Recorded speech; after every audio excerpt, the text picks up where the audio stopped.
নমস্কার, আপনারা দেখছেন দ্য বেঙ্গল জোন। তো যেমনটাই আমি ভেবেছিলাম ঠিক তেমনটাই ডোনাল্ড ট্রাম্প করলো। যেমন এসসিও মিটিং এর ব্যাপারে কমেন্ট করবে এবং ইন্ডিয়া রাশিয়াকে টার্গেট করার চেষ্টা করবে।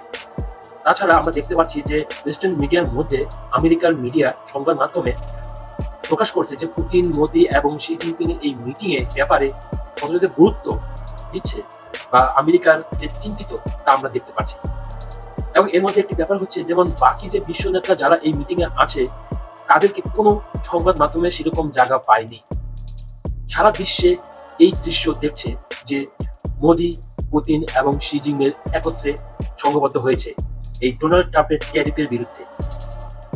এখন ডোনাল্ড ট্রাম্প এই ট্যারিফের যে যুদ্ধ শুরু করেছে, এখন সেই যুদ্ধ একটি অস্বস্তির মধ্যে পড়ে গেছে যে কি ভুল করেছে যে ভারতের উপরে নির্দিষ্ট করে টার্গেট করে ট্যারিফ বসানো।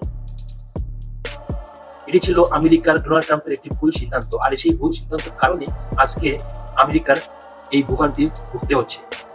এবং এই ট্যারিফের কারণেই একটি বিশ্বে আমরা যা দেখতে পাচ্ছি, নতুন করে একটি জিওপলিটিক্যাল পরিস্থিতি সৃষ্টি হয়েছে।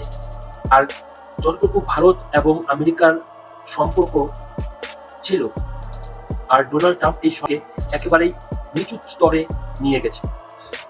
এখন ভারত এবং আমেরিকার সম্পর্ক সেই আকার হয় কিনা তাও কিন্তু একটি দেখার ব্যাপার। কিন্তু হ্যাঁ, এটি একটি ভারতের একটি ভালো হয়েছে ট্যারিফের কারণে। ভারত বিশ্ব জায়গায় একটি স্থান পেয়েছে এবং সারা বিশ্ব দেখতে পারছে যে ট্রাম্পের যে শুল্ক নীতির বিরুদ্ধে খালি একটি মাত্র দেশেই তার সামনে দাঁড়িয়ে আছে, সেটি হলো ভারত। আর কোনো দেশে কিন্তু দেখতে পাবেন না হয়তো ট্রাম্পের এই শুল্ক নীতিকে হয়তো হার মেনে নিয়েছে, না হলে ওদের মন মতো আমেরিকার মন মতো নীতিকে মেনে নিতে হয়েছে। আবার ইদানিং আমরা দেখতে পাচ্ছি যে জাপান কিন্তু একটি মিত্র দেশ আমেরিকার।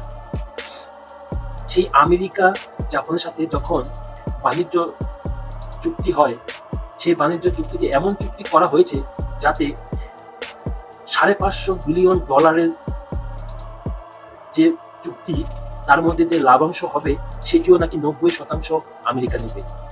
এরপরে আমরা দেখতে পাই যে ভারতের প্রধানমন্ত্রী নরেন্দ্র মোদী জাপান সফর করে, এবং জাপান সফর করার পরেই দেখা যায় যে চুক্তি আমেরিকার সাথে জাপান করেছিল সেই চুক্তিও বাতিল হয়ে গেছে।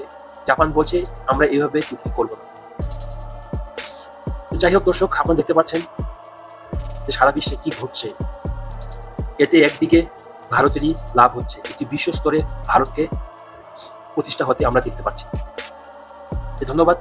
পরবর্তীতে কি ঘটবে না ঘটবে আমরা অবশ্যই দেখতে পাবো। যদি আমার ভিডিওটি ভালো লাগে তাহলে অবশ্যই লাইক, শেয়ার এবং কমেন্ট অবশ্যই করবেন। ধন্যবাদ।